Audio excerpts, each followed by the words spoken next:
the movie last night, and I heard some comments last night, and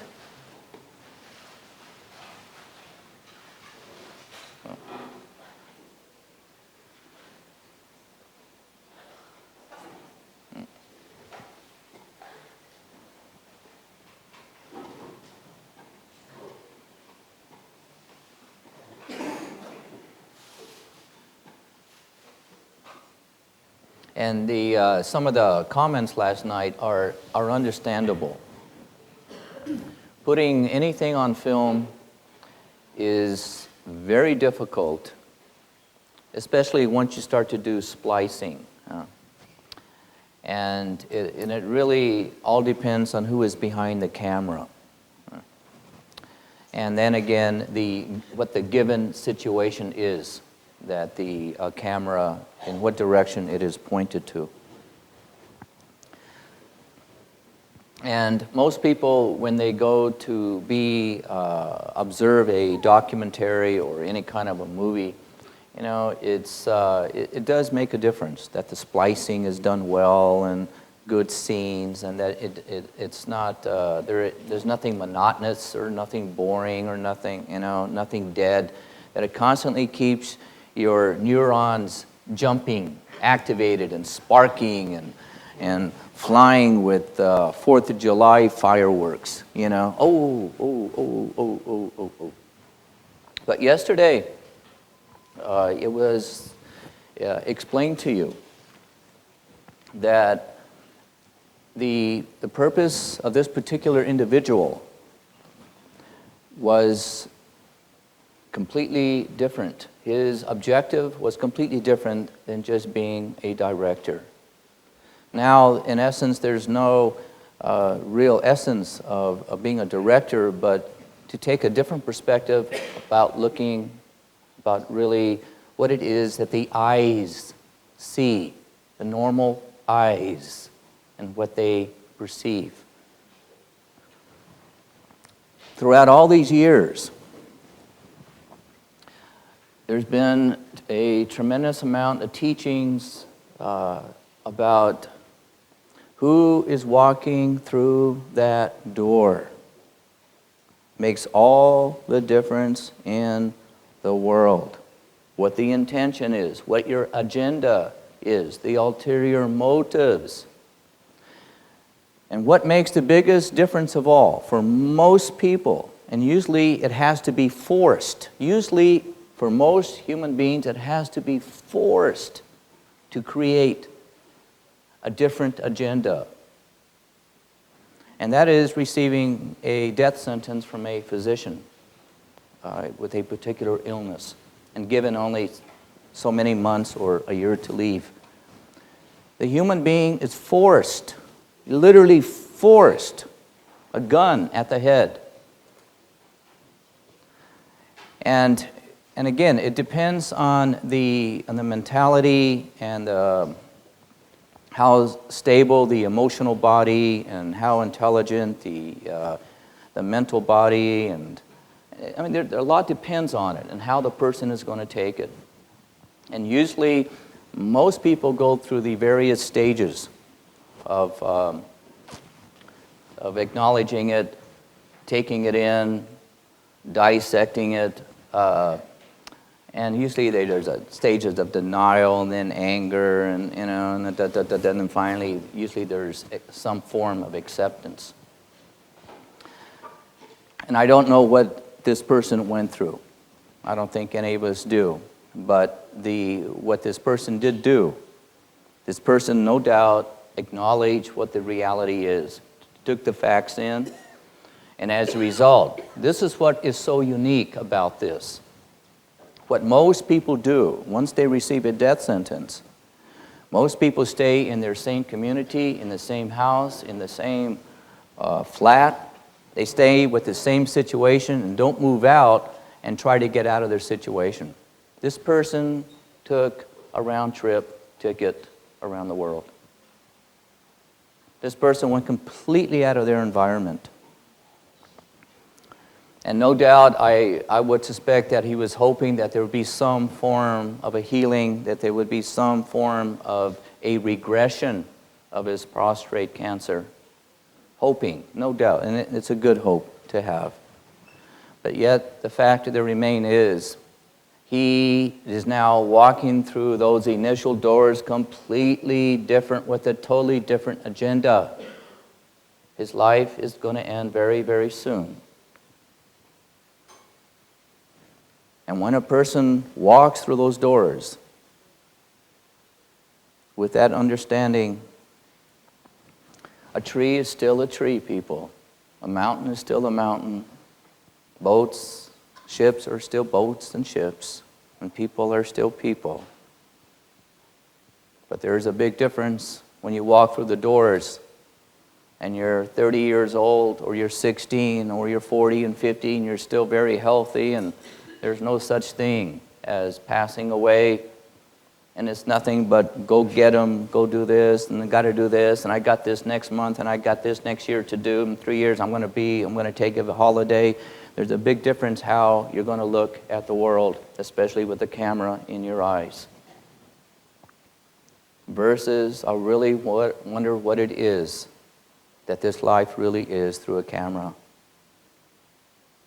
And really all what no doubt 2.5 hours is long, but you know what those 2.5 hours were to that man?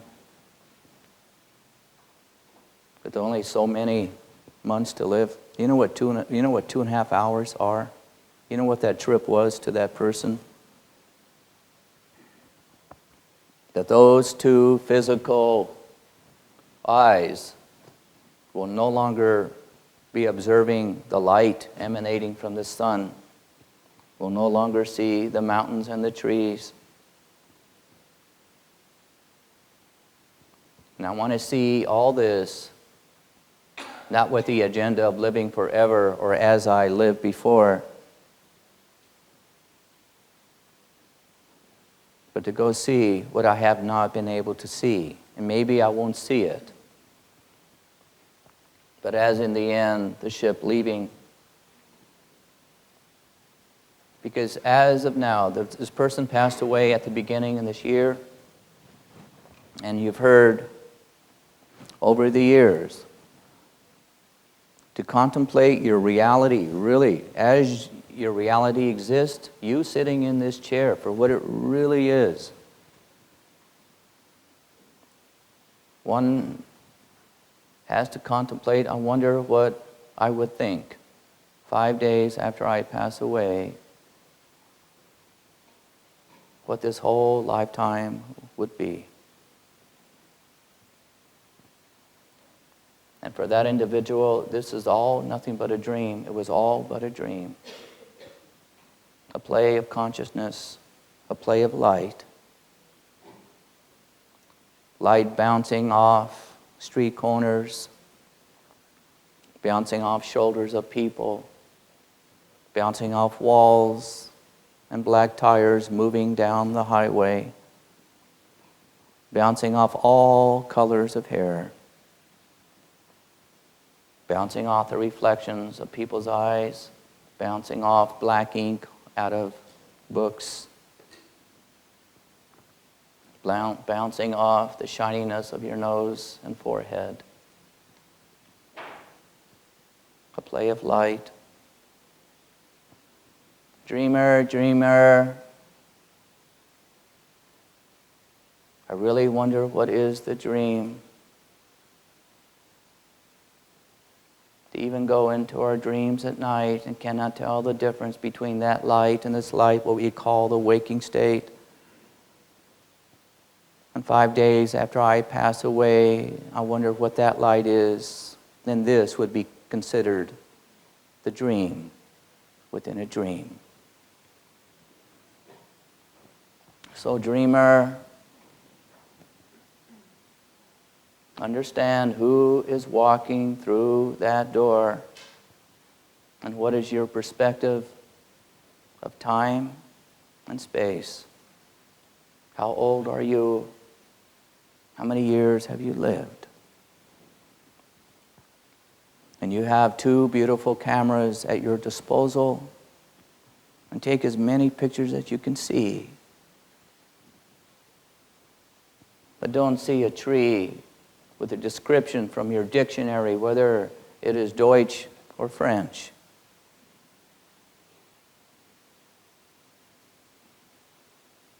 For it's much more than a tree. How it gives so much life. How it can stand so straight and so tall. And the roots, I wonder where they come from, like the roots within my brain. Those roots expanding and searching for nourishment and water, as it is for the roots in our brain, too. Searching for knowledge and information, new shades of light and colors. And very funny thing, even though this sun in the sky, which is really not a natural light, it is only a light of cause and effect. But somewhere in between the dreamer of the dream inside at night and the dreamer of the day during the day, there's a twilight place. And in this twilight, one can find a real light, a light with no cause and no effects, a light of uncause.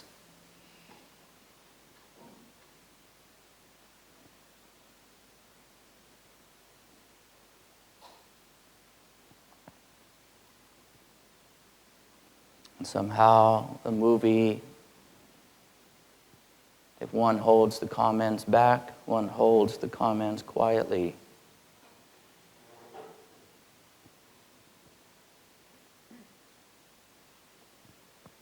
It's observing a life with very little life left. No judgments, no comments. Just walking through a valley, walking through mountains, listening to people, whether they have a robe on or a suit. Just people talking. Struggling and straining and learning all that we can in the precious time that we have. A 2.5 hours that is extremely valuable to that individual, as it will be to you one day. How precious and valuable each minute will be.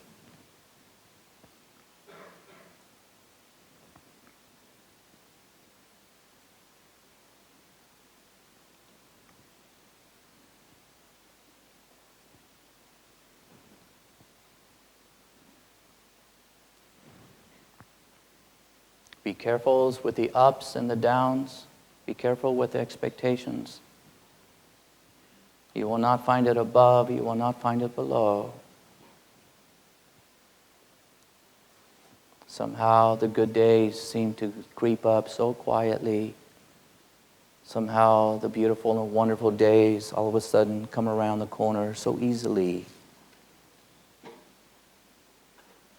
Beautiful surprises. Beautiful surprises.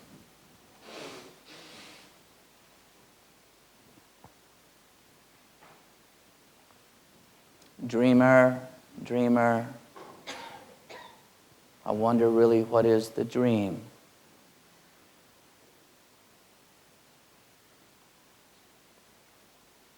But it is the light that is your indicator that tells you the difference between dream light itself and light that does not dream.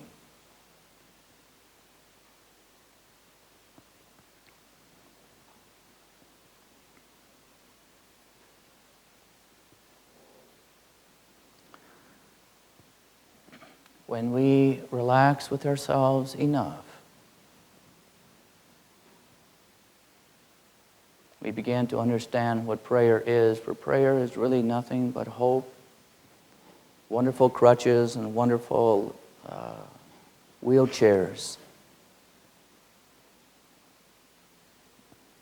And sometimes they're just wonderful kisses, sweet kisses. And sometimes, and someday, the understanding of it really comes through.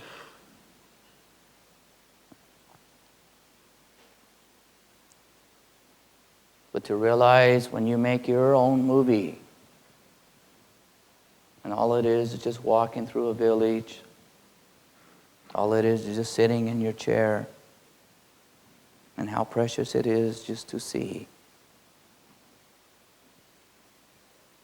No sparks, no big clapping, nobody praising you, but you have eyes to see. In the year 2001, somehow caught on a planet that we cannot stop the clock.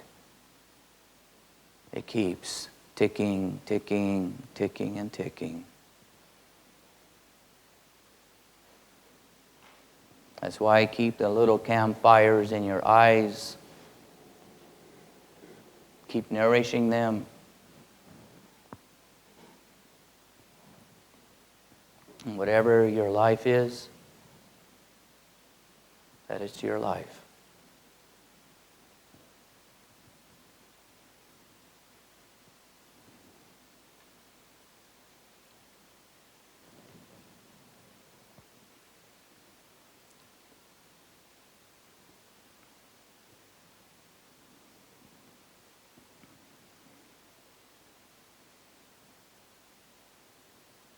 And as a dreamer keeps reading on in their book of life, and one day there'll be a moment we'll be able to put the last word. And for some of us, it is the last letter. And for some of us, it's a comma. And for some of us, it's a period. And for some of us, an exclamation point. And for some of us, we don't know yet what to put down in our book of life. For some of us, our book of life is very, very thick. Tens and thousands of pages, sometimes millions. And for some of us, our book of life is only but a few pages with very simple words. And for some of us, we have chapters and chapters and chapters from one thought, from one land, from one experience to the next. And sometimes the chapters do not make sense. And sometimes they're wonderful and so beautiful. For everyone's book of life is like a heartbeat that constantly is alive and pumping its life fluids of essence from every experience that you have ever seen and lived. Very much like the lungs, inhales and exhales, growing, getting thick, shrinking. And sometimes our book of life is so heavy, we do not know where to put it anymore. And sometimes our book of life become like wings of a bird, and we can fly high.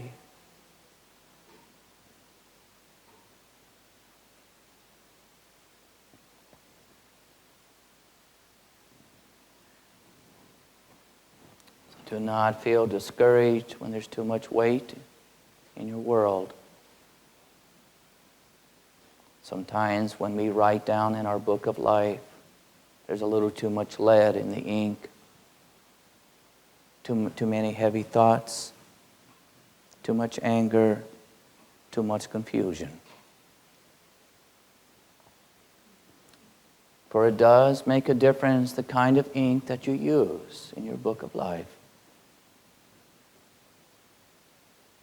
And how we exchange ink from moment to moment, from day to day. And sometimes we put little sand pebbles in there. Sometimes we put mud because we don't care.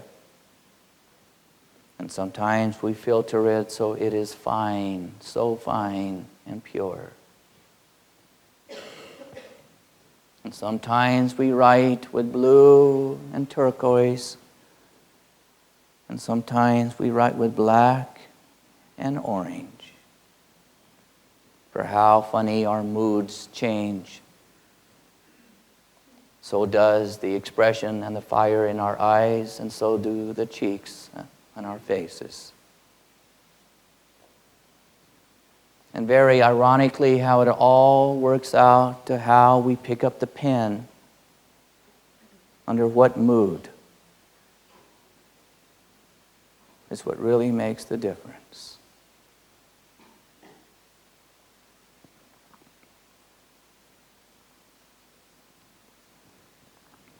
And yet the book of life, whether you know it or not, is inhaling and exhaling, breathing life that can never stop.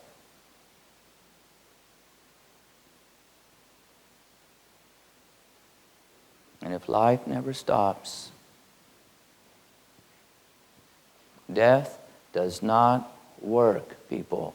Death does not work. There's nothing but life.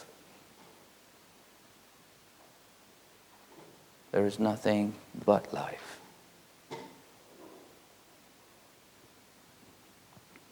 The transition of a blink, the transition of a gap between a thought and a thought, the transition between day and night, the transition between sleep and awake, and the transition between youth and age, and the transition of being lost and being found.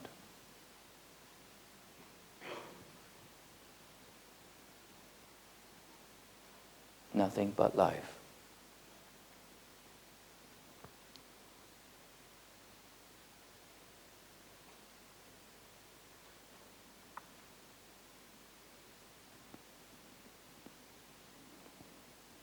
Your book of life is written all over your face, all over your hands, all over the bottoms of your feet. Your book of life is written on your back for all to read.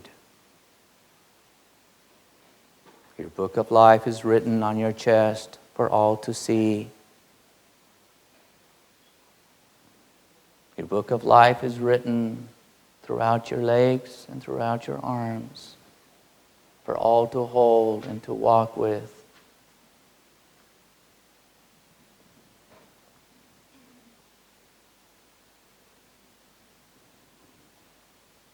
Your book of life can sometimes be heard through the words emanating from your mouth. And your book of life always shows itself through your eyes and your presence.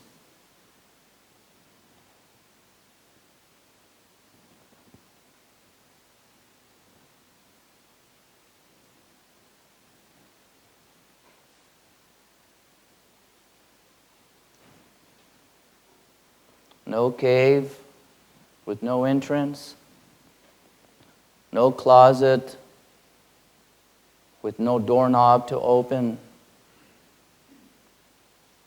and no immensity of darkness, for there's no really running away. You cannot. For funny how nature tells us, no matter how far you run, the earth is turning. You cannot stop it. No matter what direction, how far you run, it's a round ball. You're still standing on the same ground no matter where you go.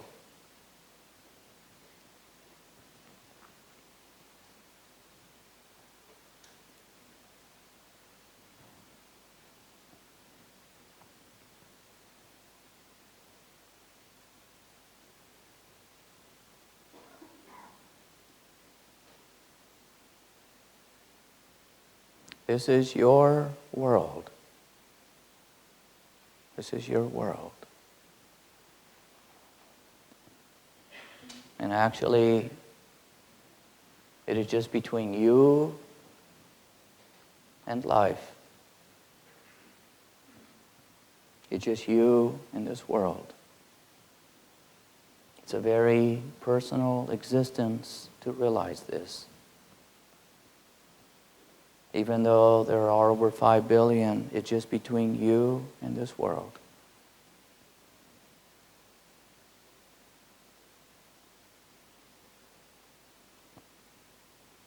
Some of you know English. Some of you know the language of Deutsch. Some French, some Spanish, some Italian, some Russian, some Japanese. But these are all taught according to a culture, a flag, and tradition. But really the language of this world, it speaks to, it has a language of all its own that is very, very, very old.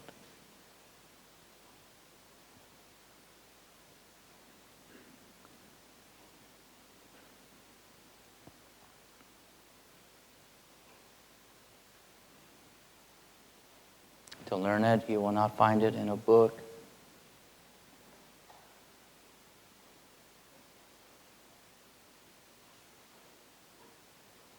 A very funny thing, you turn around, it's written on your back.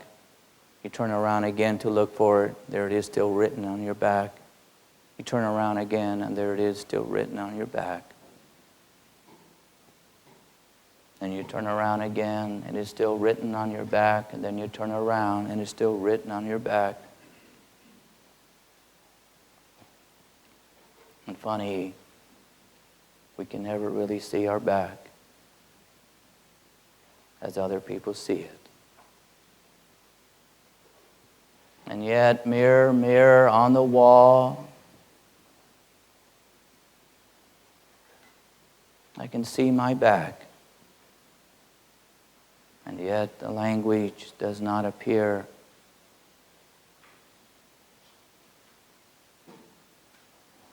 For the language on your back, it has to be read from the inside and not from the outside. From within.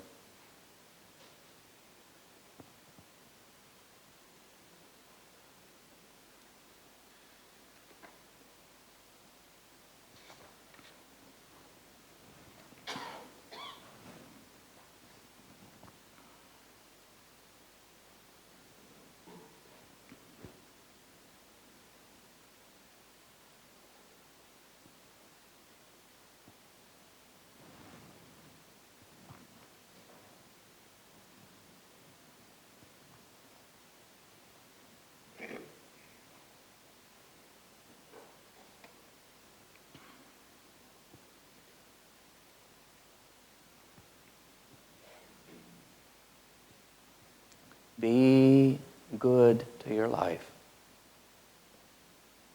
Be good.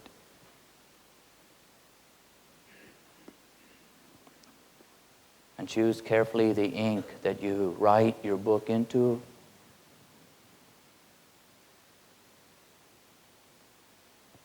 Try very carefully not to put lead or stone. Try carefully not to put bricks or bullets. Be very careful not to put spears or missiles or even time bombs into your ink.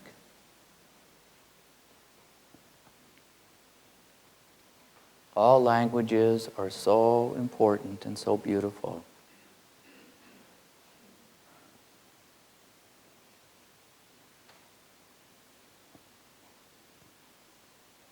So be careful how you draw with your eyes, painter. So be careful what you draw with your eyes, painter.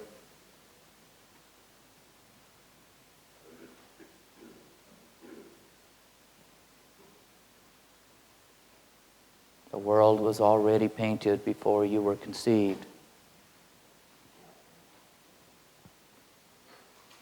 And that's what this person was trying to show last night.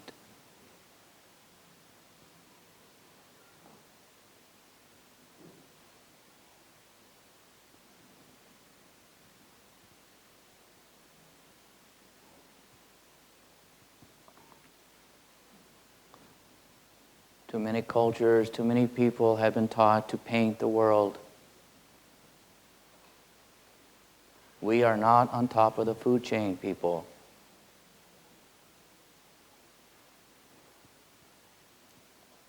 The world was painted long before you were conceived or even dreamt of. I wonder what it is to see it with those eyes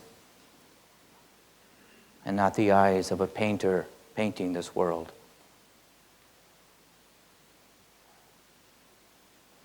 Big difference. Big difference.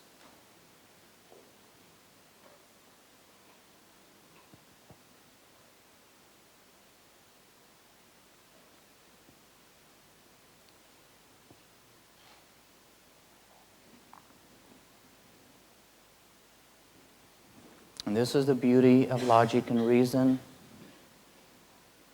Just thinking of this, logic and reason starts to make good sense.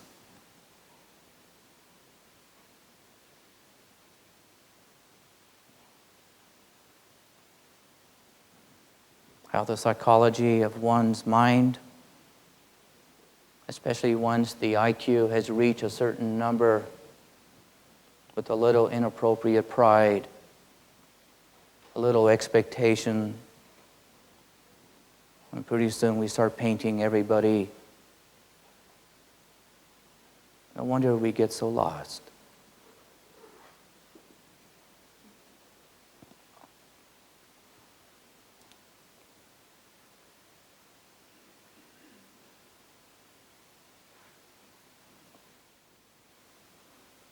Painters are to paint houses and buildings and fences. Painters are to use mediums to paint on canvas and paper and rice paper and even walls.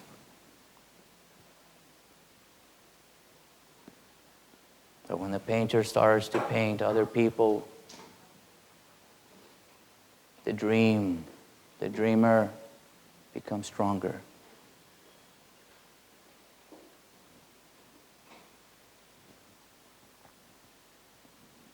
The logic and reason, here you are again. Thank you. Thank you. For my logic and reason says that I have been dreaming for 6 hours throughout the whole night. Is that enough? I would say yes.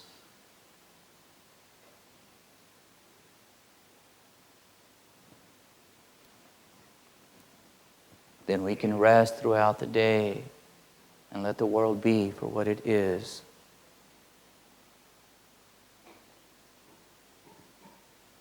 Don't take it so seriously and play a lot more instead of being too busy to paint the world.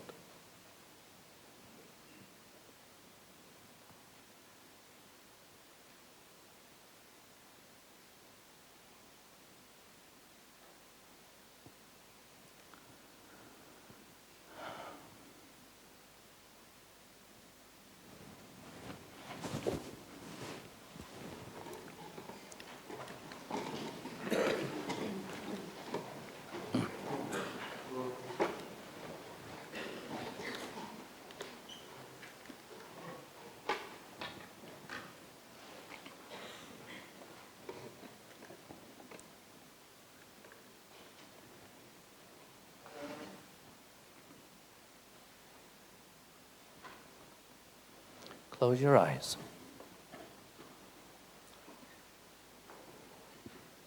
Take a deep breath. Think of all your life, your experiences, all that has happened. It's in your book of life. And as you turn the page, exhale, let it go.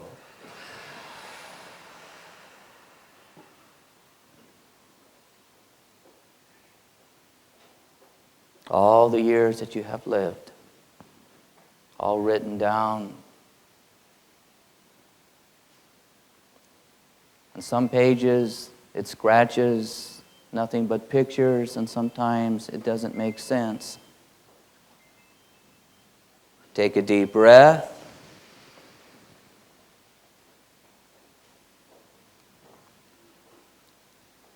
Your book of life is like a heart that pumps. Pumps just for you, full of life. Let go.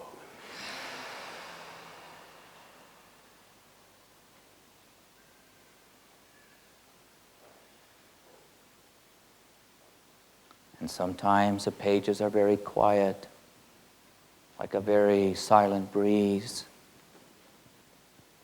There's not much happening. The light is very still. Take a deep breath.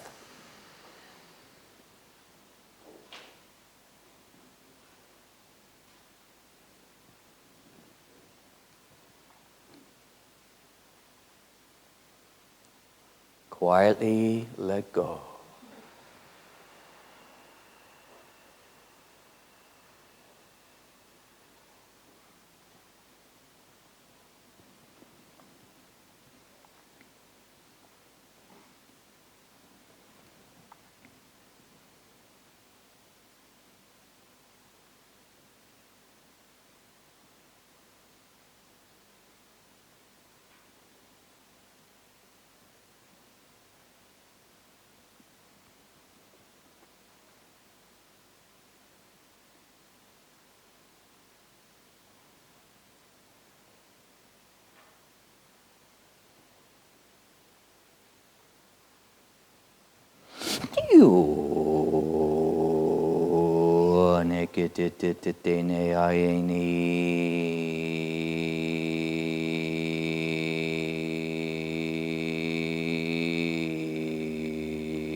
Peace to your minds. Peace to your hearts. Peace to your life.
Open up your eyes.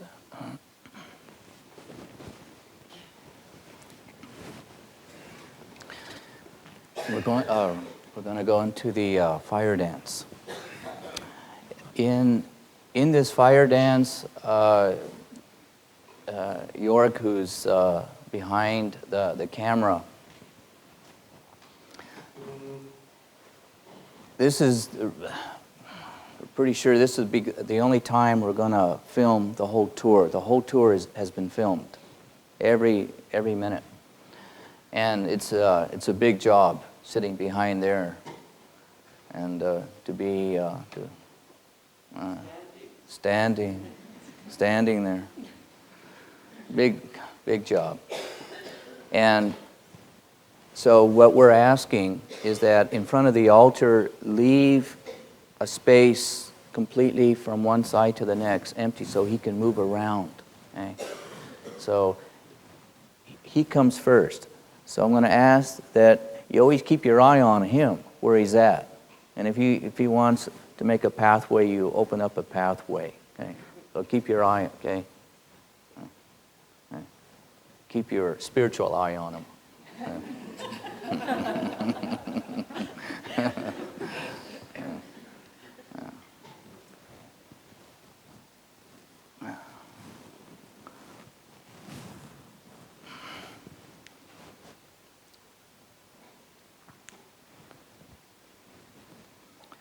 How many guests do we have here who are not citizens of Switzerland?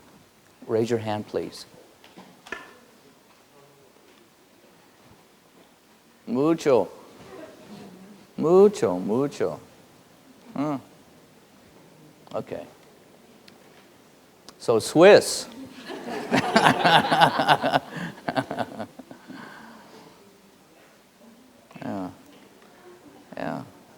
Yeah.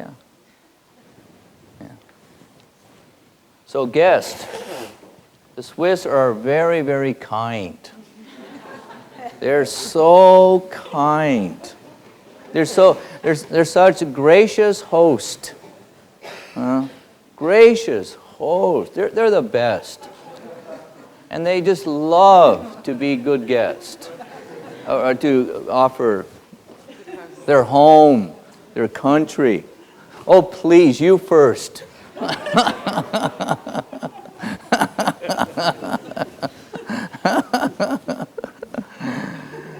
Yeah. I don't know if we can say that about the other countries, but the Swiss are just wonderful. Wonderful.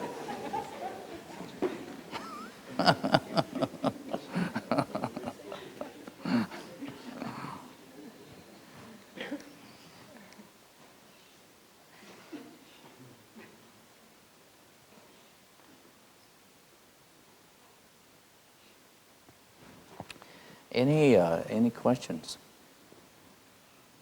before we go on into the... In the fire dance, when you come in after you've got dressed and you've done the altar, when you walk round and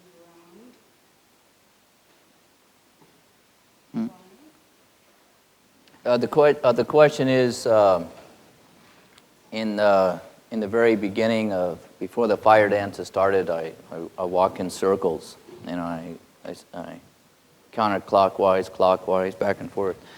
And the question is why? I get very bored walking around one. I like variety. Next question.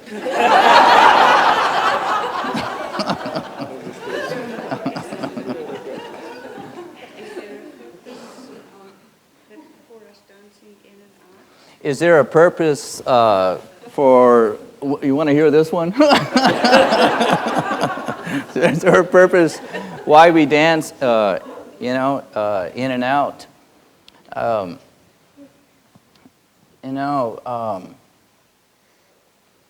As you know, we go towards the altar, and we stop at the altar.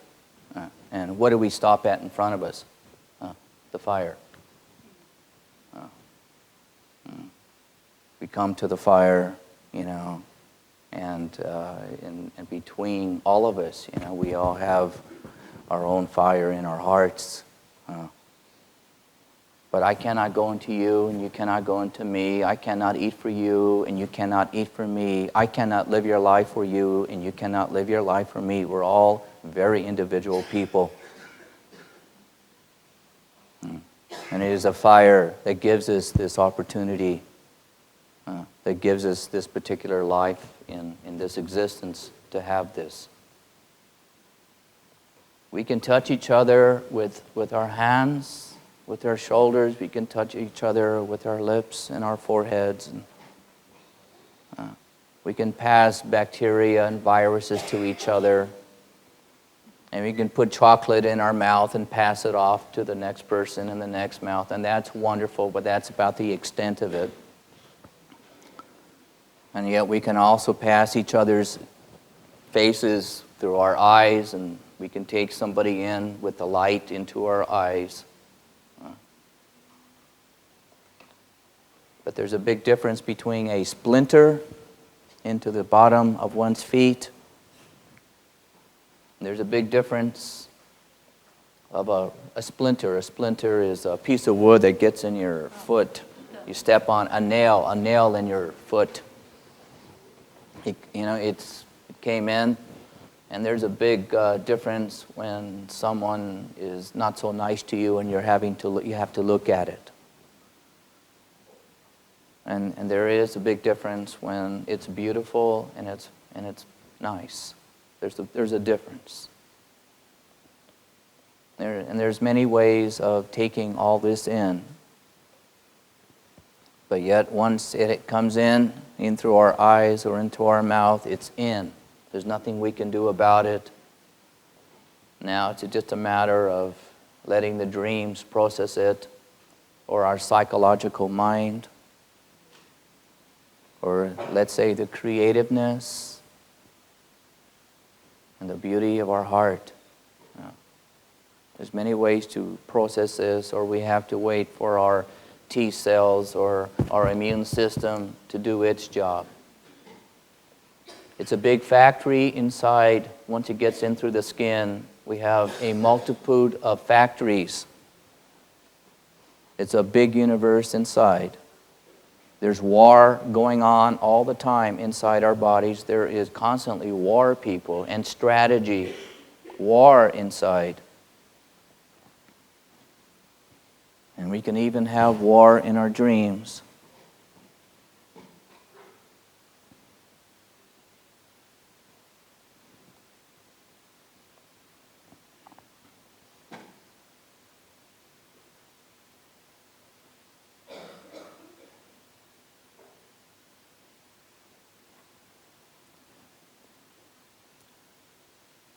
When we dance into the fire, and it's not a forest fire, but a campfire between us, and a campfire and our eyes looking across.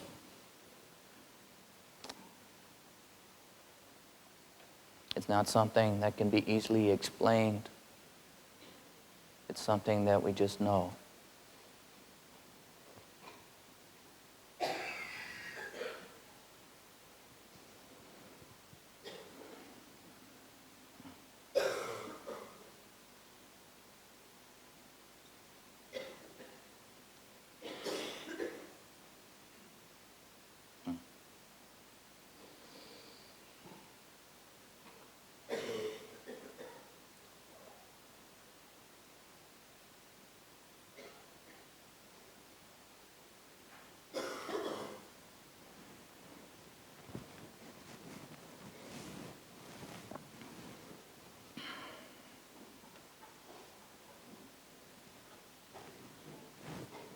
Questions? Yes, yes.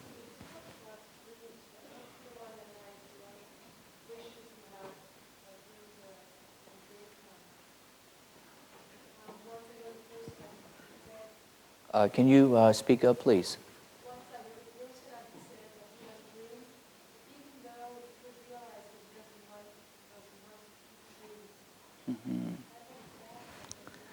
It's hard to say from the comment that you're giving to me, because you're getting secondhand. It's really hard to say what this person means. It could be typical reverie. Reverie is kind of like imagining, somewhat dreaming, but they're not dream states. It could be just reverie states. And imagining something happening, imagining yourself doing something. You're on an adventure and your eyes are closed, and you can do this, and a lot of people do this.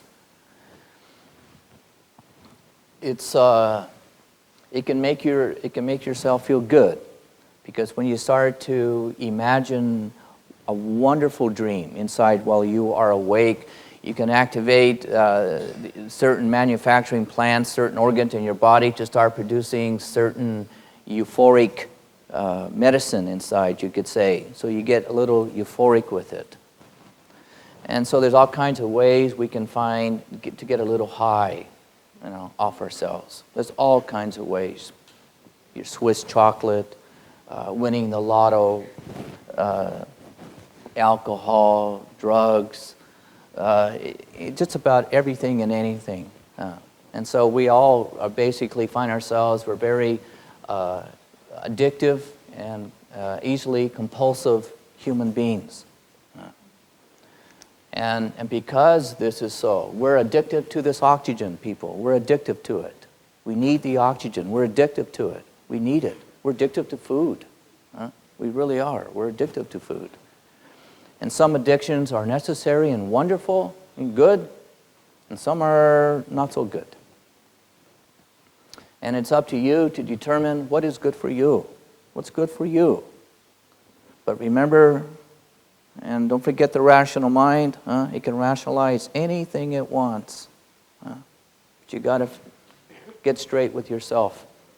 What addictions are not so good and what addictions are necessary to have with this. Think about the air. We're addicted to it. It's a high. It's a high, people. It is a high. And see, once a person really starts to understand the meditative process, or one starts to, let's say, go into a vision, or one starts to all of a sudden, let's say there's some phenomenon occurring, all of a sudden oxygen is not there, but there's a different, you could say, source of life. And then one starts to understand that human beings do not live through bread alone. What is the real blood? What is the real blood? An uncaused light that has the element of eternity in it, a foreverness. There's nothing but life that has given you your life.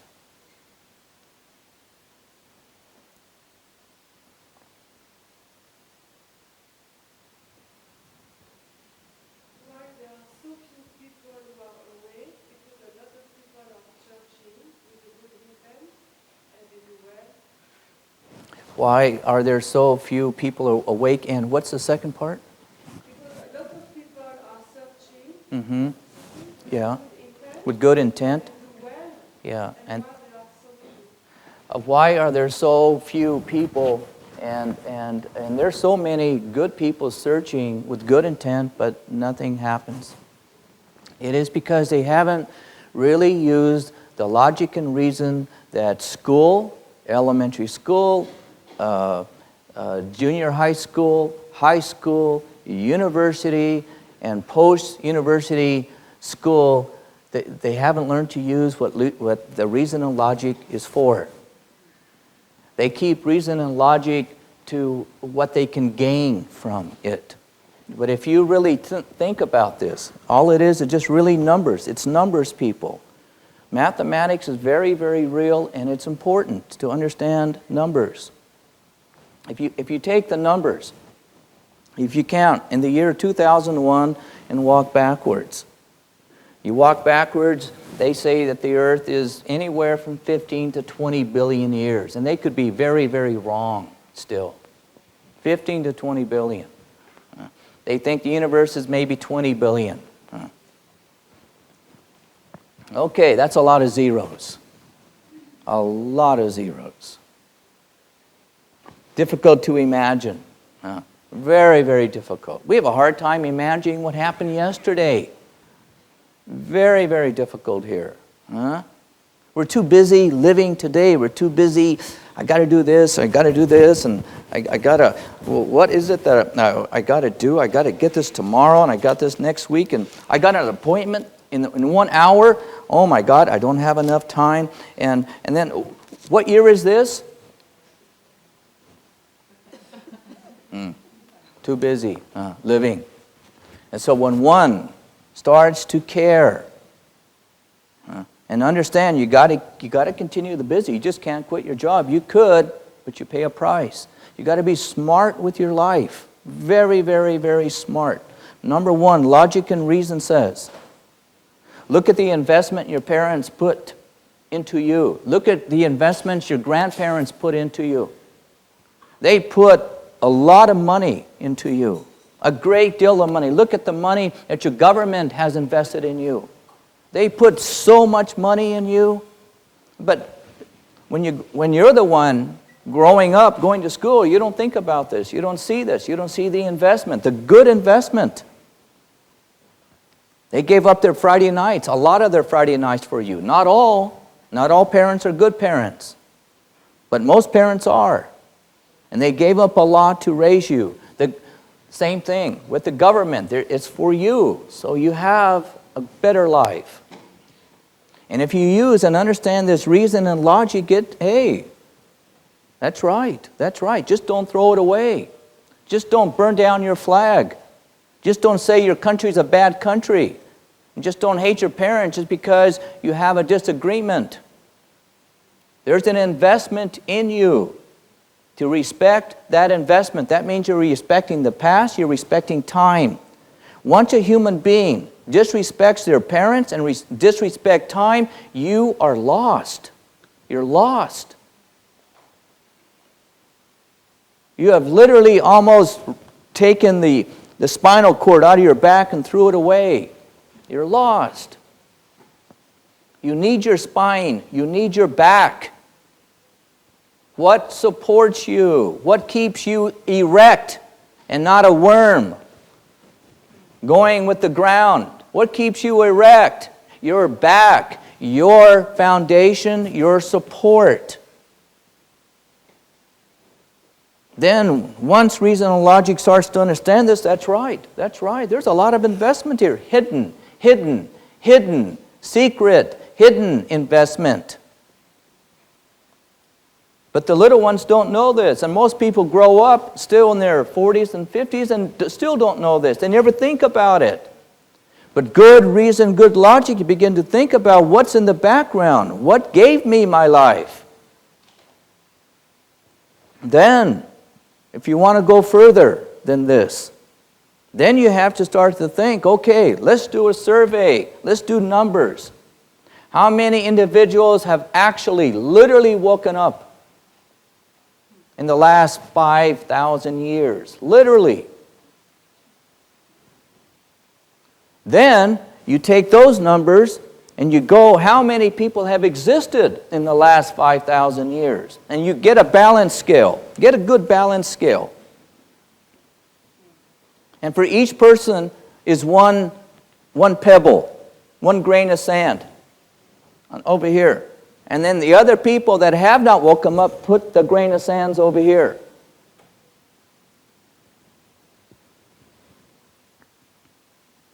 Use good reason and logic. Reason and logic will tell you geniuses are born every century. Intelligent people have been born every century since humanity has existed. Every century there have been very intelligent people, smart people, wonderful people, creative people. People just as smart back then as they are now. Why couldn't they make it? How come only few? Good reason and logic will tell you, my God, there's something so difficult.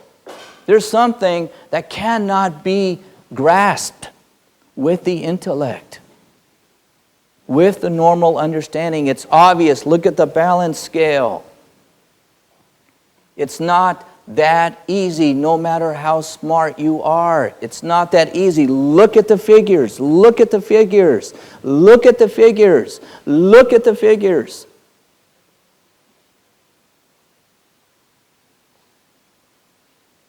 And if there's no inappropriate pride, it will tell you that you don't have a chance.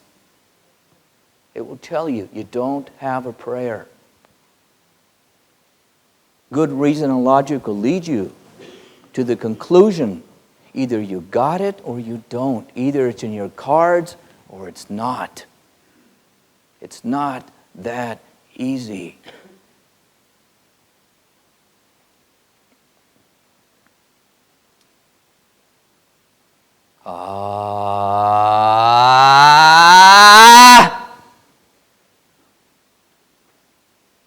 Life is a paradox, people.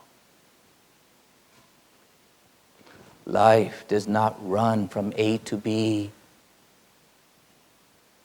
Life is not a flat road.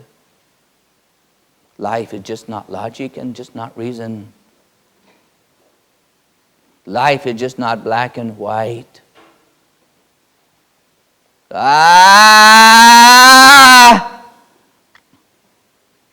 Life is a paradox. It is more than just three-dimensional. It's much more than dreams. It's much more than what's in your pocket.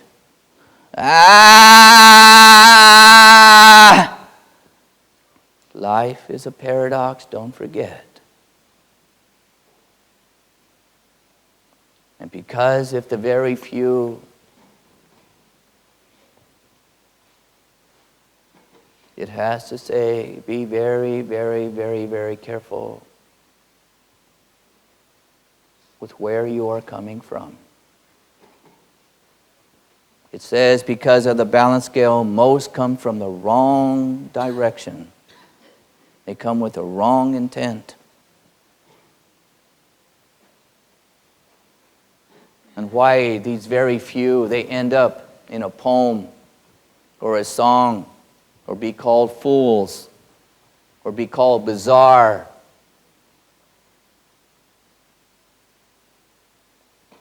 Do they merge with the nature? Do they merge with the water and the winds? Do they merge with the clouds that can change shape?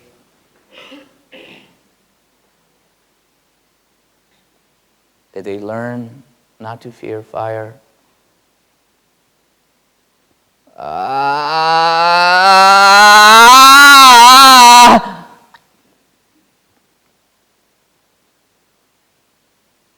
It's not from a textbook. 1 + 1 will not lead me there. That belongs to the banks. It belongs to things of play. Life is a paradox. I think I have traveled from A to B. I think I have accomplished so much. I think myself to be so smart. I think myself to be so clever.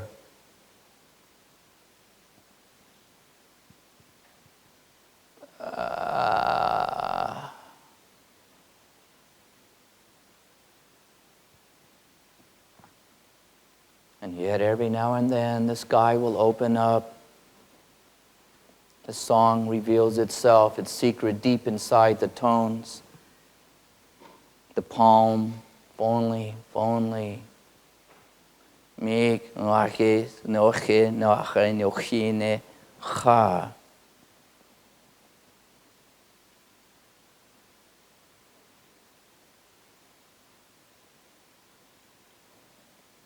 Finally comes out. I was already born. Life is.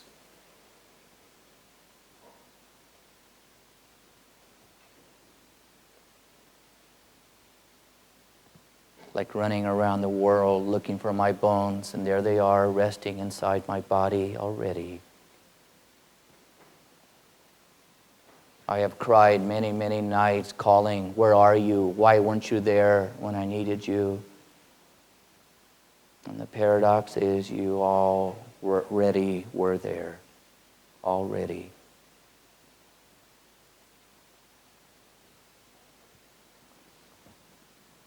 So easy to be blind. So easy to see and yet cannot see.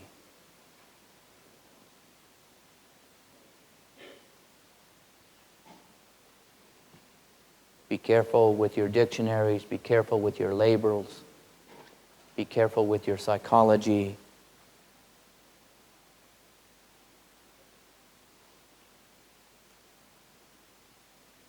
Nature is not a textbook. The spirit is not psychology at all.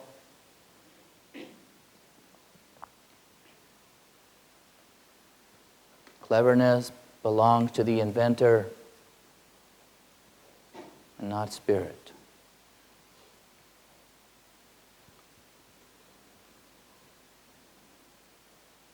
And then the numbers will tell you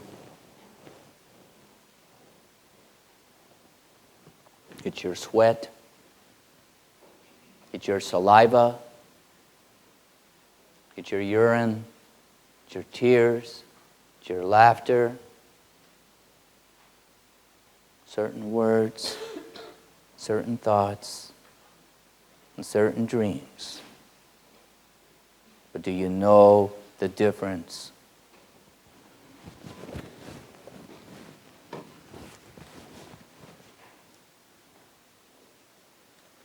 Do your homework.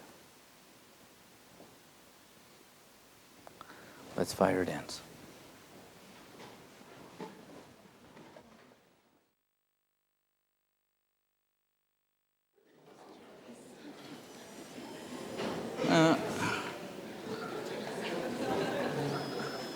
Cheese.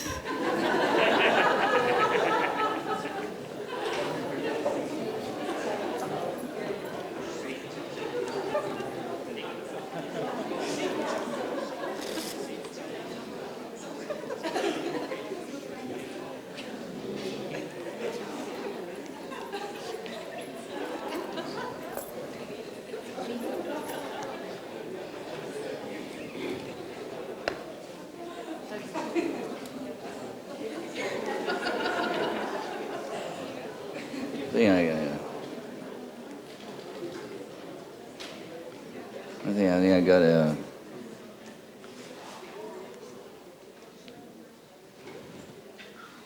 Let's see.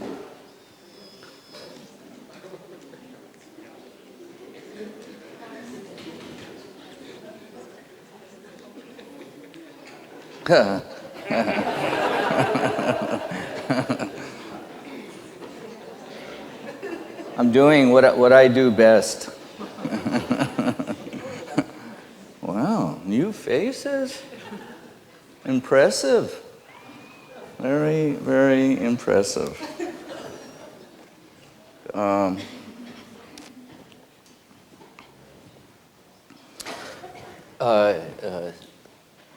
Martin, can you put on Sisa, please?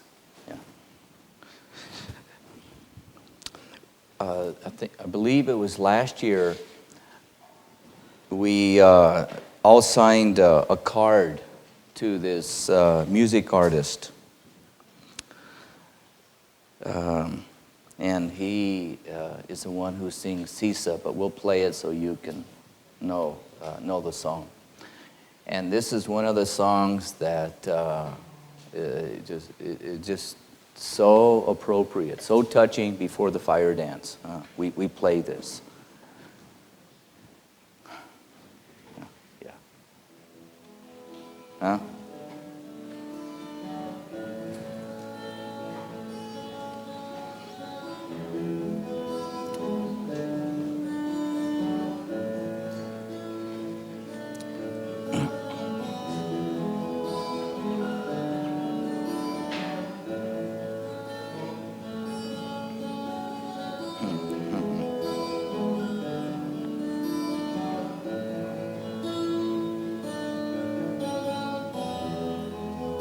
Caesar.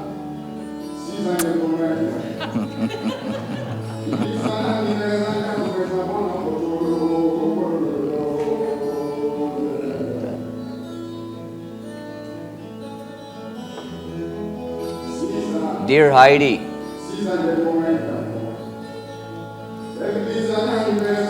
Dear Heidi, Heidi is our coordinator is the one who took care of this, who sent it out. Dear Heidi, I received all your letters. Thank you very much for the words, for the spirit. I am very touched for and by all the messages you sent to me. I want to thank all the people, all the friends who giving me a little message on a page. Bless me with a great energy for all of us, for the music.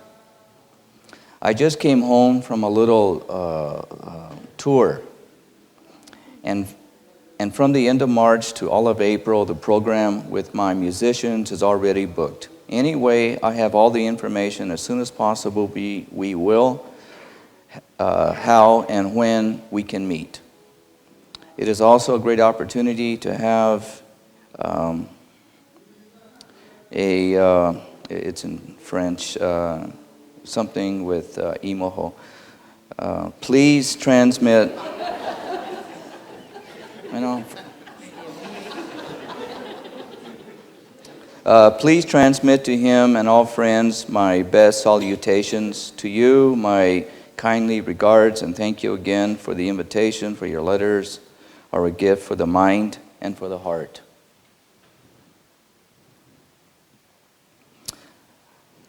To you, my kindly regards, and thank you again for the invitation, for your letters, which are gift for the mind and for your heart.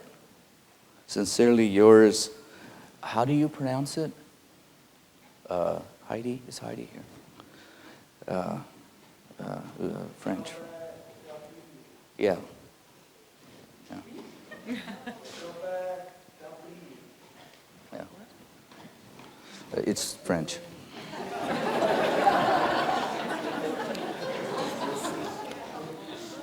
I'm going to leave this up here. He drew this. He drew it and put it on another piece of paper, and wait till you come and see what he drew. His lines. Beautiful. Beautiful. It's enchanting. It's oh. He drew the whole thing.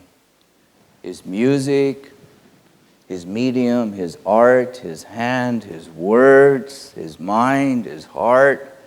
That's why we picked this song also for the fire dance. People, they're beautiful people all over the world. All over the world. Just as beautiful. Huh?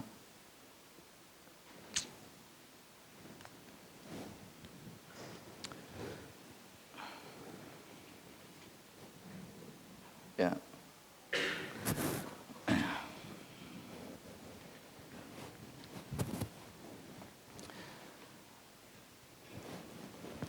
Get a lot of questions about, and I know that when you are away, questions come up in your mind, and when you start to get close to me, the questions become irrelevant. Irrelevant. They don't make sense anymore.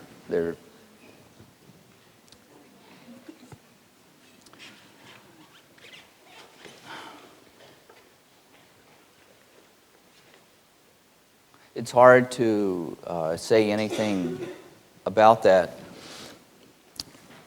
but it is good proof for your mind.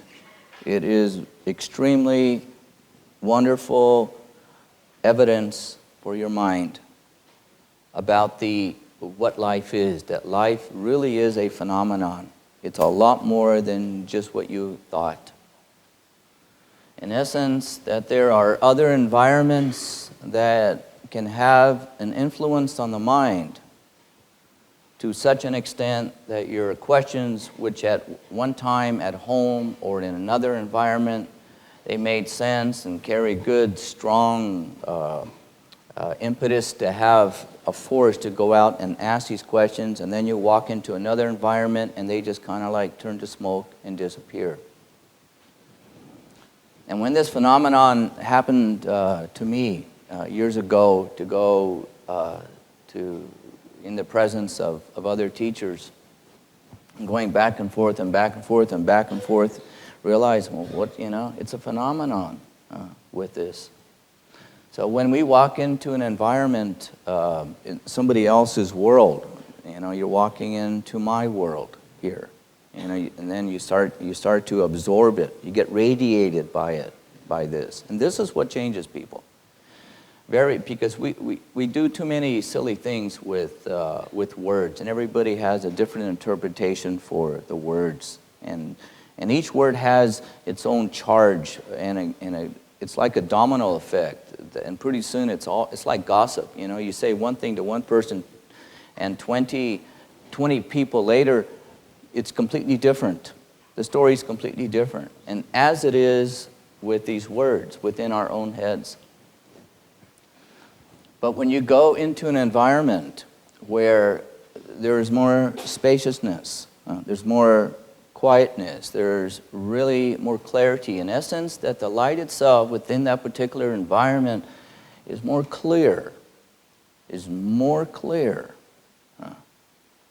And then you go back home, and then all of a sudden it goes back to more like a typewriter, or the information becomes more cognitive, more subject, object, subject, object, subject, object, subject, object, subject, object, subject, object, subject, object. Because this is how we were taught, subject, object. It's over there. It's not, and you are over here. That's you, and this is me. If you were raised in a reservation, I wouldn't say today, it's not like that. But in the olden days, in the ancient days, there's no word in the Indian language for future or past. Life just is. So, the little ones grow up. It's all one world. So therefore, there is more space, and there is no me and there's no you. We have different names, you could say, but we have names like Kickapoo, sitting on branch, dog hair, running wild, lightning strikes. Yeah. And so in essence, our names become a part of nature. So in essence, we are not separated through this. So from a very early age, the phenomenon of being raised with an education that we are one. There's no object-subject here. And there isn't this intelligence to completely dissect everything, to categorize everything, to box everything, box it up, box it up, box it up, box it up, box it up, box it up, box that, box this, box that, box this, box that. I don't understand that, but I will box you eventually. And because of this particular education, and there is what perpetuates this intelligence to do this is pride. Because you boxed it. Look what I did, Mommy. Look what I did, Daddy. I boxed it. Look what I did. I got to box it. I got to box it. And that little pride starts at a very early age, to the point by the time you reach a particular adolescence age, you don't even know it anymore, but the pride continues to mount up within. So the incentive to box is the result of the early age of schooling, of how we were taught. And this resides in the inner mind. Call it your subconscious. Because that's what runs the show, people. The conscious mind doesn't run the show. It just mainly, it's a spectator. It's an observer. It's one in the audience. But it's what's deep inside that eventually emerges out like a bubble coming from the bottom of an ocean. Finally, it's come out. But where did the bubble emanate from? The very depths of your mind, the very depths when you first started to learn.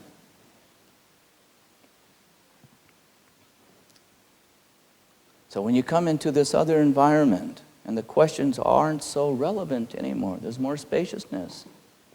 It is because of not just the understanding, but it's not something that is accepted. It's not something that is acknowledged. It's a mind. It's a heart. It's an intelligence that is with it. It's with it. It's like with the fire. I'm with it. I'm with it. I'm with it. I'm with it. And yet, be wise, Westerner. Be very, very wise. You have to be very, very respectful of your intelligence that you were raised with. It's a beautiful intelligence. Beautiful. But know where it is based. It is earthbound. Earthbound. For the greatest adventure of all is to find oneself from within. And all of a sudden, this is where you could say the spiritual schizophrenia starts to show its face. All of a sudden, it's knocking, hello, hello. You begin to sense something else inside, a stranger in the beginning. But it has a different voice, it has a different language. But hang on to your identity, your persona, what your parents taught you. It is nothing more than when you go looking for a job, you got to put on a different face. You have to. You got to be good with it. You go on that first date, same thing. You're going to go talk in front of a group. There's a difference. As it is when you're just sitting at home, there's a difference. The appropriateness. The most beautiful thing about having so much cerebral brain matter is to have so many spark plugs in our head, firing, is that we have a few more spark plugs than the worm. We have a few more spark plugs than the fishes and the dogs. Just a few more, not much more. So we have an advantage. But to take this advantage and get these spark plugs so they fire like a BMW, a Mercedes, they really know how to make engines. They fire like that. Don't let them fire like some manufacturing plant where they produce poor cars, cheap, inexpensive cars. Your brain, it has to be, it's made by the best manufacturing plant. Don't give it bad fuel. Do not give it bad fuel. And I just don't mean good water, good food. That's important. But how you take in the food, how you take in the water.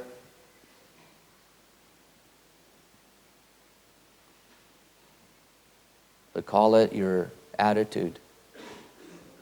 Call it your feelings.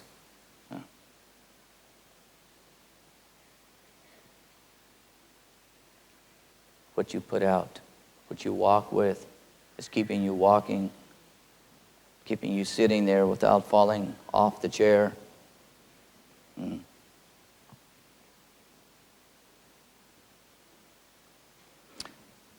Yeah, respect that brain.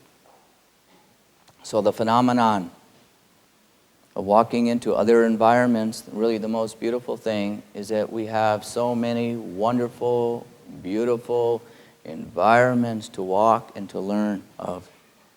So many. And because the Westerner had learned subject-object, object-subject, everything is so divided, everything is boxed so with precision. And we think we're smart by really putting a fine, thin edge, fine, thin line between everything. Well, being that this is how we learn, because I learned that way too. You keep that precision. You can't just stop the boxing, but you let the mind box it. You let the lines continue and be better with your lines. Be much better. But to know, like the top of our head, that left brain making very fine lines of pencil, ink, even a razor. Thin lines and very thick lines sometimes. But on the right side, there are no lines. So in essence, a lot of your questions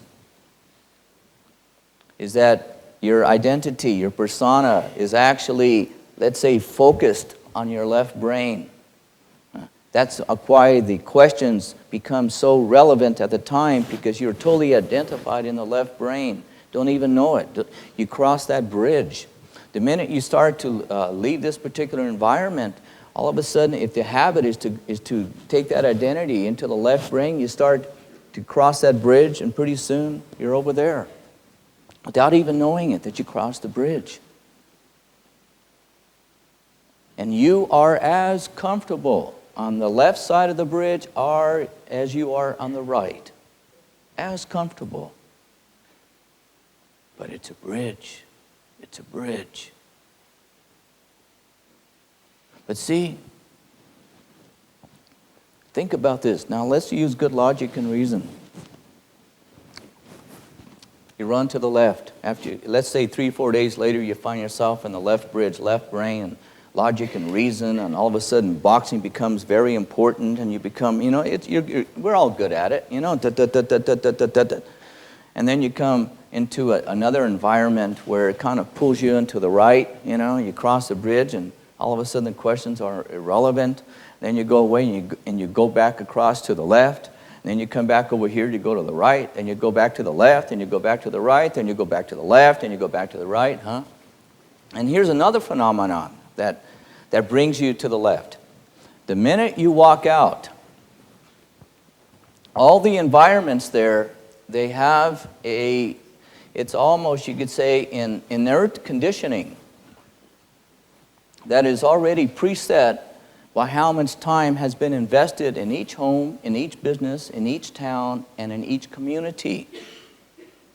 And so in essence, it already has this conditioning. This is our thinking. This is our philosophy of the village, the town, the home, the father, the mother. You're walking into now to their environment, and it's radiating. It's plutonium radiating certain zeros and ones. It is plutonium radiating a certain philosophy. So in essence, it's like going into their movie house. One thing that might help you, when you go to a movie, the next movie you go to, sit in the back, way in the back, right? And go to make sure it's a good movie. And watch how everybody is just so consumed, because it's a good movie. But watch it, but then pull back. After about a half hour, an hour in the movie, pull back, and then watch how everybody is so consumed in it. Because it's a good movie. That's how it is when you go to anybody else's environment, inside. You're deep inside, consumed, pulling in whatever the movie is speaking and saying, whatever the message of your father, your mother, of your employer, whatever the message is of the philosophy of that business or that village. It's radiating, and now you're in their movie. And it's hard to get away from that. And if it is a bad business, if the people there they take bribes, if they're crooked in there, that radiation was going to start to affect you. It's going to start to bend you. You're going to start to feel confused. Something's wrong. But somehow you know, but you don't quite know. And if it's a good business, you're going to feel light. You're going to feel more open. You're going to feel, good with it. And so by coming here and your questions all of a sudden dissipating, it lets you know that there are a lot of different environments out there in the world. Many, millions of different environments. Billions of different environments. Billions of different plutonium environments. Do not try to change those environments. Don't be foolish, but learn to recognize them. Don't take it personally. Don't be foolish, but learn it's just another environment of history that has radiated a particular philosophy of how to think, how to be, and it is designed to absorb you into that environment. When you go home, whatever your environment is, it's pretty well set.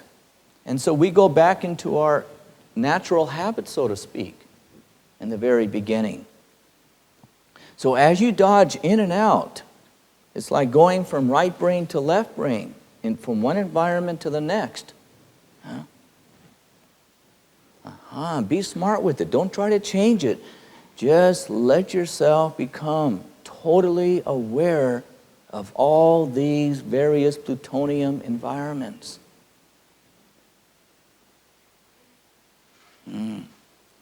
Dance, people. Dance with it. Dance with it. Dance with it. Conditioning people.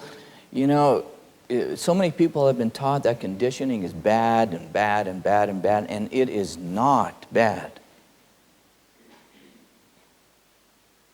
Without conditioning, we would really be in trouble. I know there's certain philosophies that make conditioning, they put a bad name on the conditioning of humanity. You know what you're fighting? Millions of years of existence. You know what you're fighting? 15, 20 billion years of nature. How long have you been living to understand that and to confront that? How many full moons? Don't be foolish. For you see, the conditioning, you better take it, pull it in, for that is our saving grace. It's wonderful that your houses can stay up for hundreds of years. It's wonderful that traditions can continue in all environments.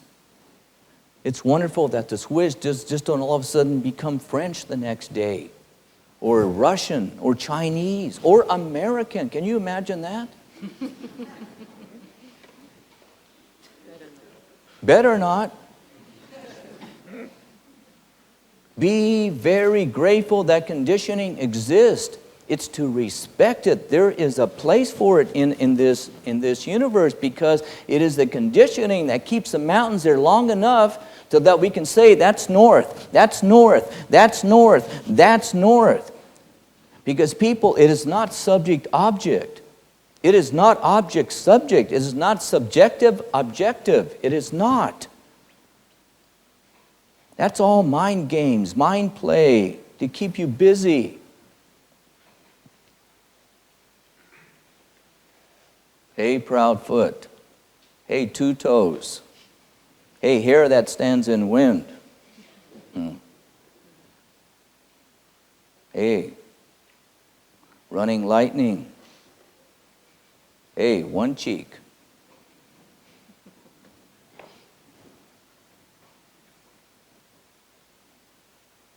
We are in the environment. We are of it. Too many people, they put themselves on top of the food chain. We are not on top of the food chain. We are not.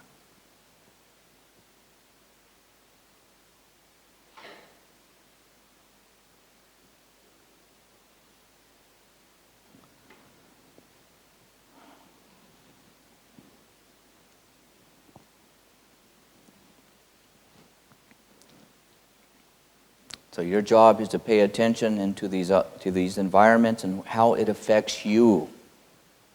Keep paying attention how it affects you and watch what it does to you. Each environment. Don't fight it. Understand it.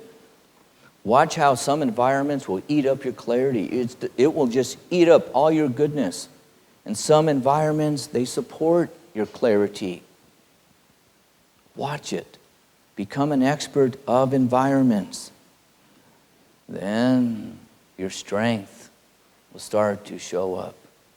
Then your intelligence will really start to be bright.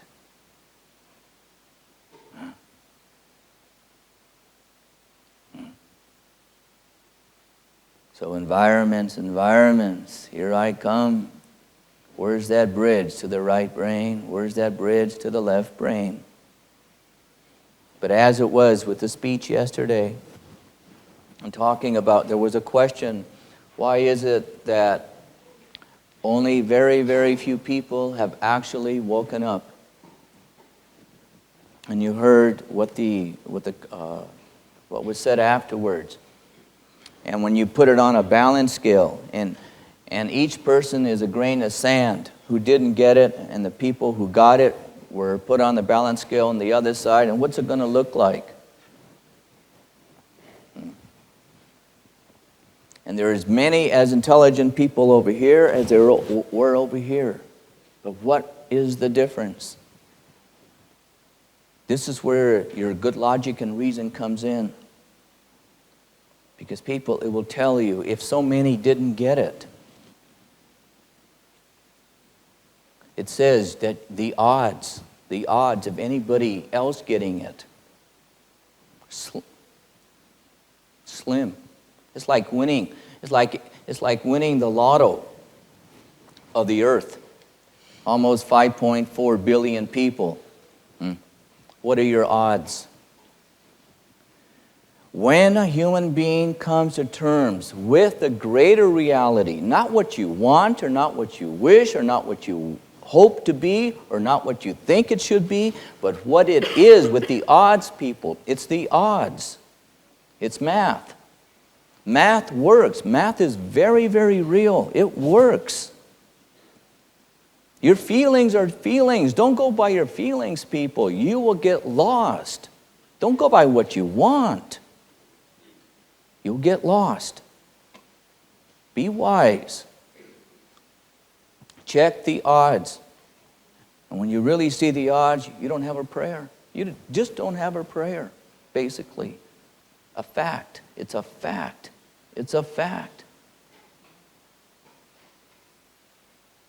Anybody comes to me and tells me, hey, what chance do I have? I say, you don't have a chance. Forget it. You don't. You don't. You just don't. I'm sorry, but you don't. You know, and I debated this with myself a long time ago.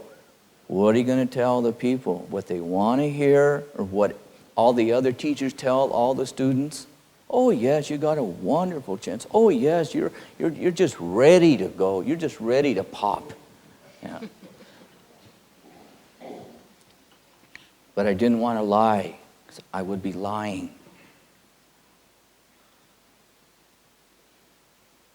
Because people is basically what's in your cards, with what you were born with. Your fate is your fate.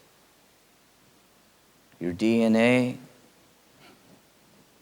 you know how difficult it is to really alter it and change all that? Maybe one day we'll start replacing DNA with better DNA, but once you're born, you're born. The only time that a human being can really change that is after you pass away. then you can alter it to some degree. But then, listen to this. And after walking many, many, many miles, after walking through the shade under trees, walking against the wind, walking with the wind, walking with doubt, with pity, with sorrow, confusion. And yet every now and then, we all know that all human beings have the capabilities of rising up with such great passion as to create great changes in a nation. We know this.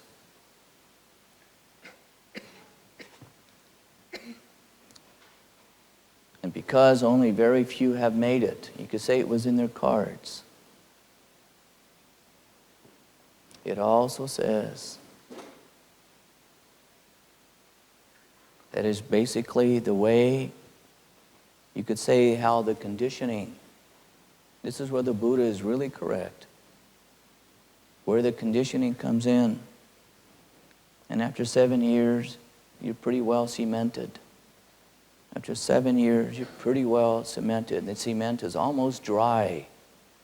Your philosophy, cement, it's cement, cementier.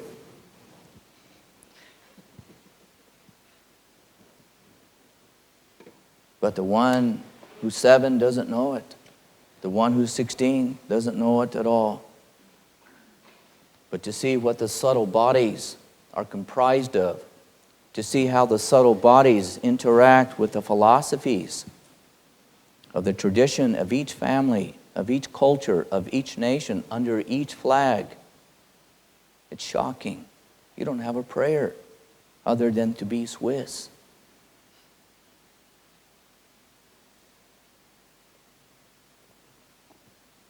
Look at it this way.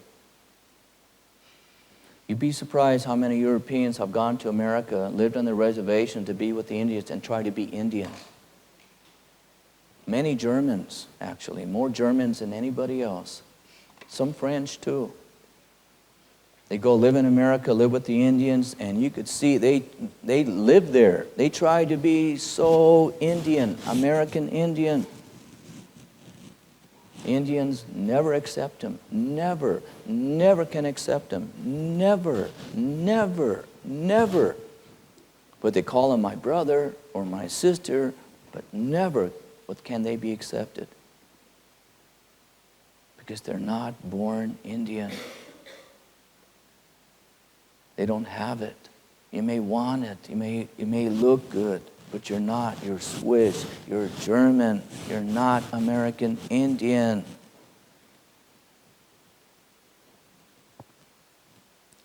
So then the human being has got this intelligence.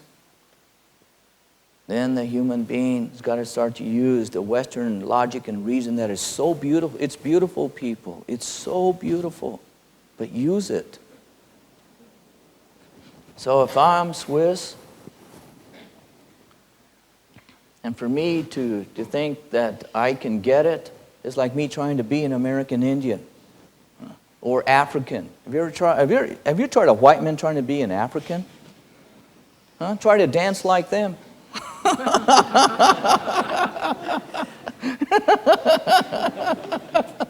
Duh.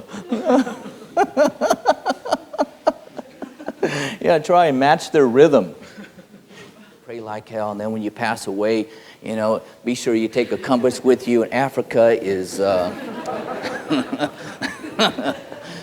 ahead, boy.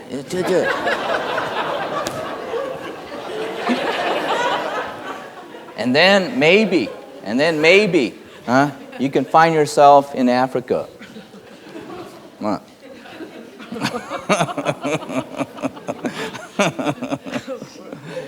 Right? So be wise. But if you find yourself under a flag that is Swiss, or French or German or American, and you already have your language and your customs and your knowing, feel very grateful that you have this conditioning. So you're not living in the streets. Your life is good. You have good days. We all have bad days. But in essence, it is giving you good quality time to contemplate the phenomenon of the bridge between the left brain and the right brain, between the phenomenon of one environment versus another. Now look at this. If I really look at the facts and use the reason and logic to a greater height, I don't have a prayer to wake up. Because look at my cards. Look at my cards. Look at my life, how it is. Okay. I've come to terms with that. And most likely I'll die like this.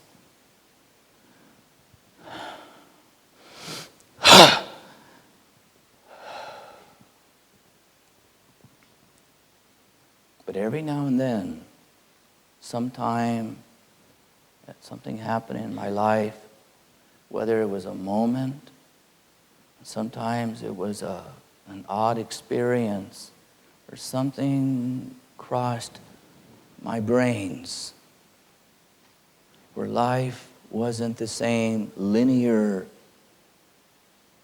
singular fashion of existence. It became more three-dimensional, more fourth-dimensional. It's kind of like the sky opened up, like the earth opened up, and even time stopped. Life wasn't the same.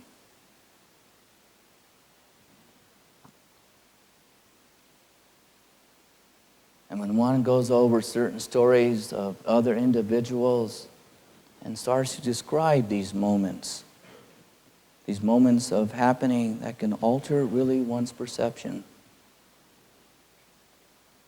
then one can say, actually, life is a paradox.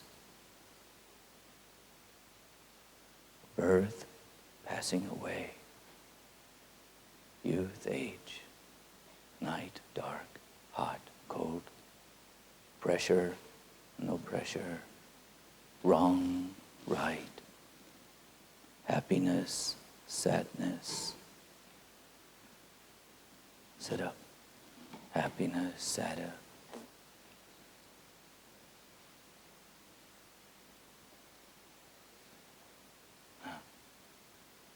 Thought, no thought. Care, no care. To know, cannot find. Good answers.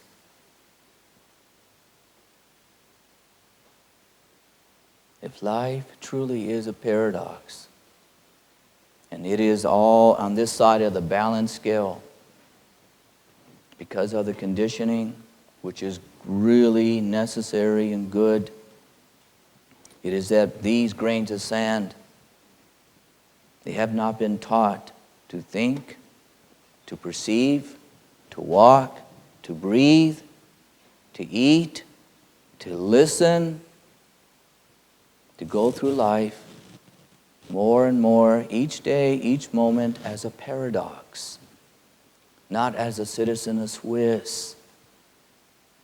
Because to cross this bridge over here to this other side of the balance scale, it is not Swiss, people. It is not American Indian. It is not Buddhist. It is not Catholic. It is not Islam.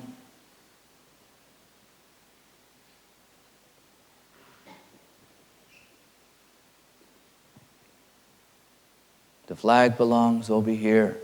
Keep it there. Life is a paradox. And when one starts to understand, begins to contemplate, begins to pierce Then slowly one becomes, let's say, cognizant. One becomes familiar of what that bridge is and where that bridge is to cross over from the left brain to the right brain. From logic and reason to dance and song. From all the boxes to just a sunset and a sunrise. But it is not on the left and it's not on the right. For it is you, the owner of the persona. It is you, the owner of the identity. It is you, called by this name. It is you that has identified yourself as a result of experiences. It is you.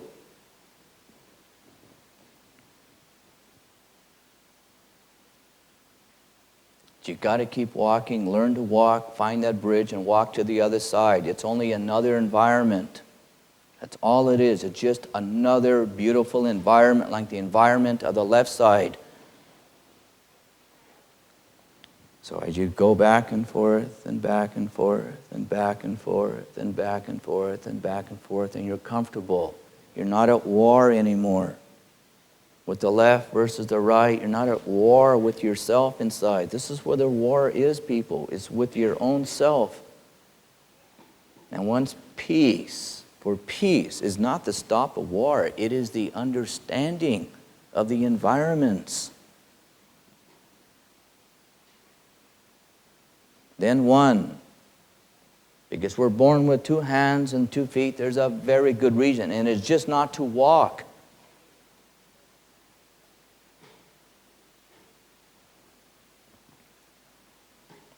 For it is to put both hands out. It is to use both eyes.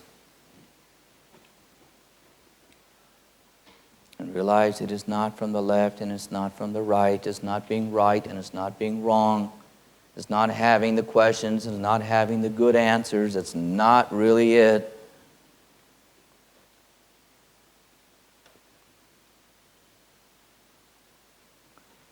And this is when that species, the elongated worm with bones in it, finally relaxes the head with that humbleness that you have reached your ceiling, reached it. And then that is when one surrenders. And then one can say, I have seen all I have seen. I have seen all I have learned to see. I have seen hillsides. I have seen little bushes. I've seen lizards. I've watched rain fall.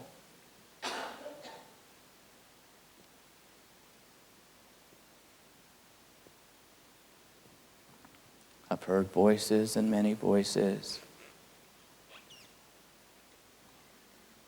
I've gone through many shoes. I have flunked tests and passed tests at school. I have driven cars. I have dressed myself. I have cooked. I've washed dishes. I have flown on silver airplanes crossing the skies. I tasted other lands. I have seen all that I can see. Now, teach me to see through your eyes. As you close your eyes with no expectation, as you close your eyes with a humbleness that your ceiling has been reached.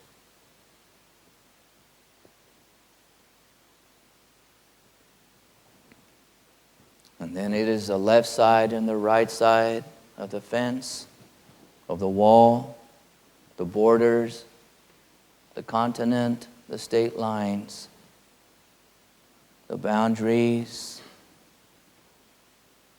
the river, the edge of an ocean, where the sky meets the land.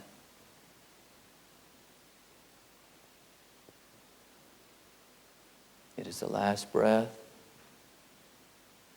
the last song, the last thought, the last word.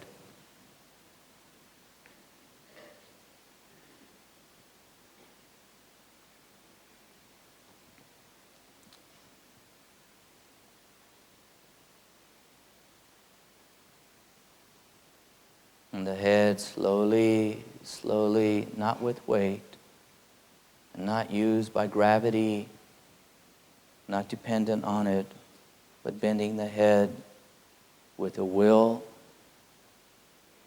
of gentleness and softness. I've reached my ceiling. Now teach me to see through your eyes. It is then that the paradox of existence, somehow the left brain and the right brain, somehow no longer a bridge, but they're merged. No longer a right versus what is wrong. No longer a question versus what is right. Now it all speaks one language. Now it all sees through one eye. For it is really one eye, people, not two. It is one head and not two heads. It is really just one heart and not two hearts. It is really just one life and not two lives.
If your mind does not understand these words at all, you find yourself lost,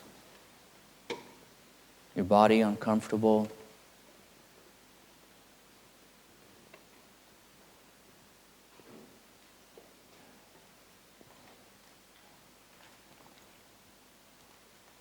keeping yourself busy,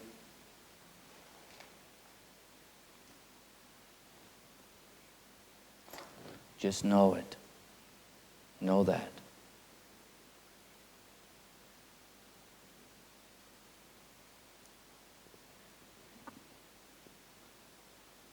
For if your mind is not tuned yet to hear, it is your heart that hears. So you have not lost anything. It just takes time.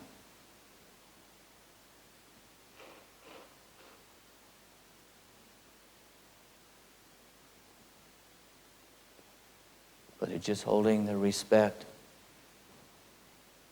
and letting the words go. That is really your heart that is receiving it.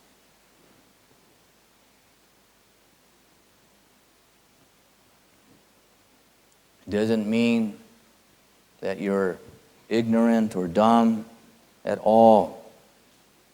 Doesn't mean that you have bad hearing at all. It's a phenomenon, another phenomenon.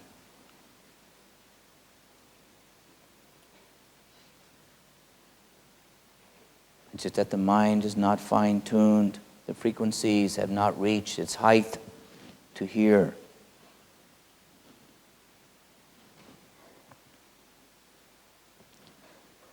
For to have the hearing to hear what a dog really speaks, to hear what a fish really speaks with their frequency, what they are tuned to, you have to care enough, but have to have the frequencies to hear. As it is for any human being. Some human beings we can easily understand, and some human beings, no matter what they say, we don't understand. And we speak the same language, as it is with this too.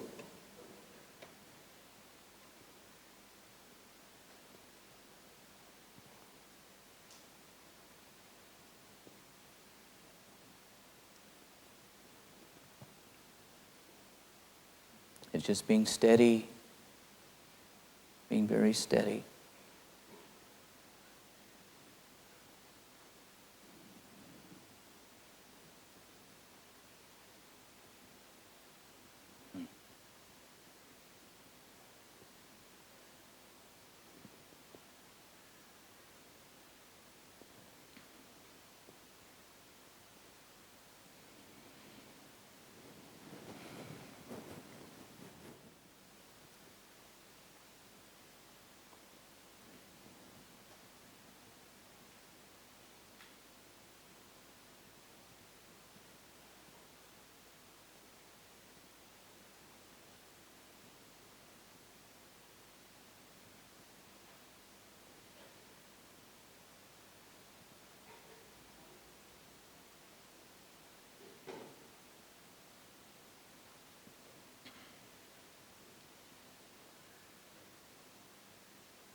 Thank you for the chair, the carpet.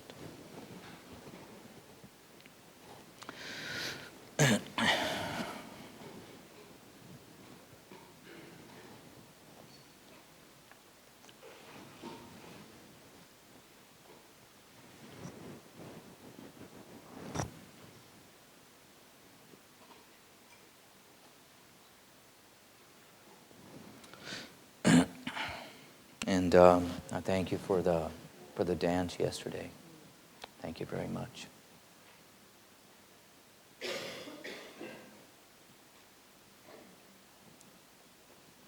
For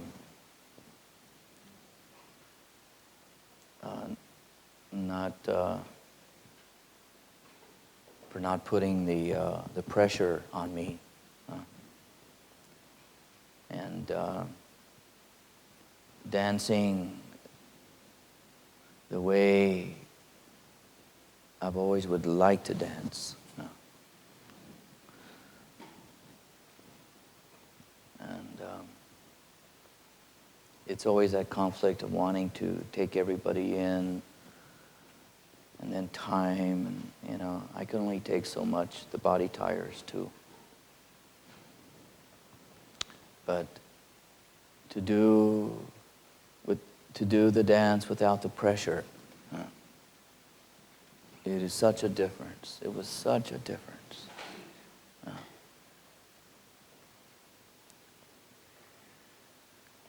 And where you can benefit, where you benefit is by being the witness and watching what is happening to another human being in front of the altar. Take that in.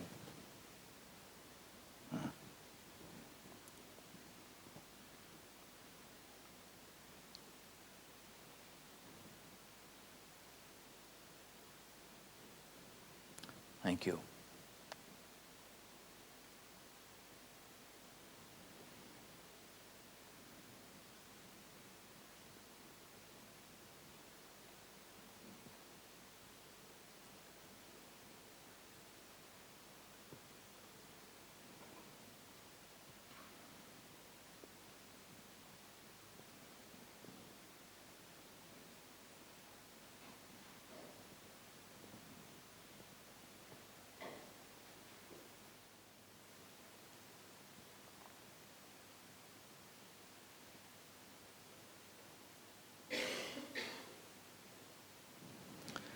it's very hard for me to get into the pictures.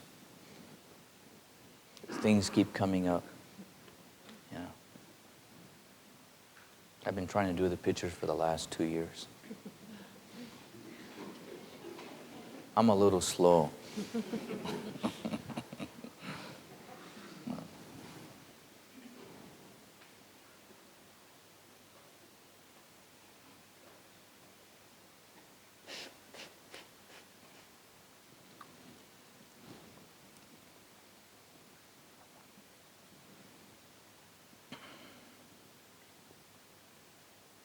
Real slow.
I have nothing to say.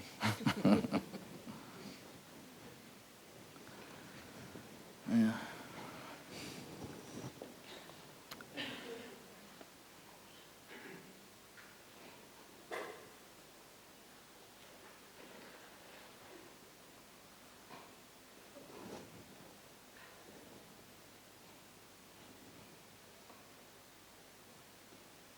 Nice, huh? Hmm.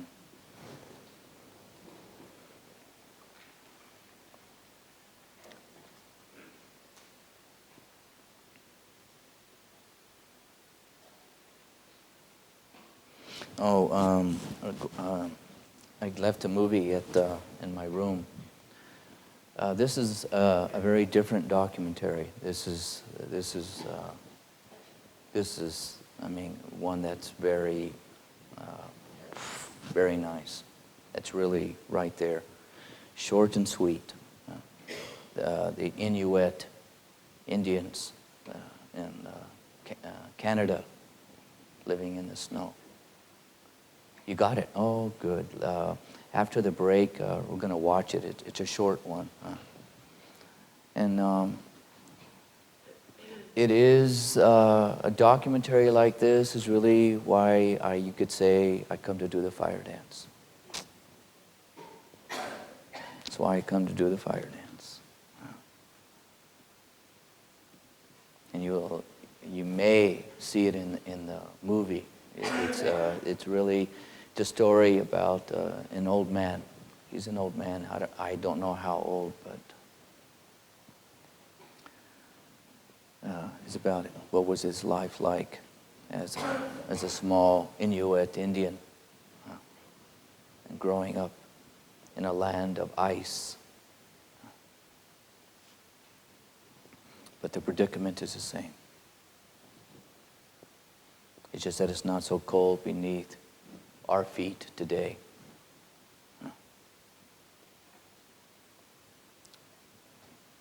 But there's really a very, it's a beautiful reason because there's a predicament. There really is a predicament in humanity.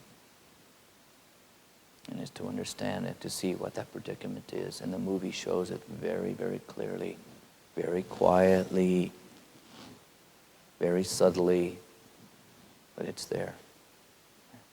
So, let's take a break.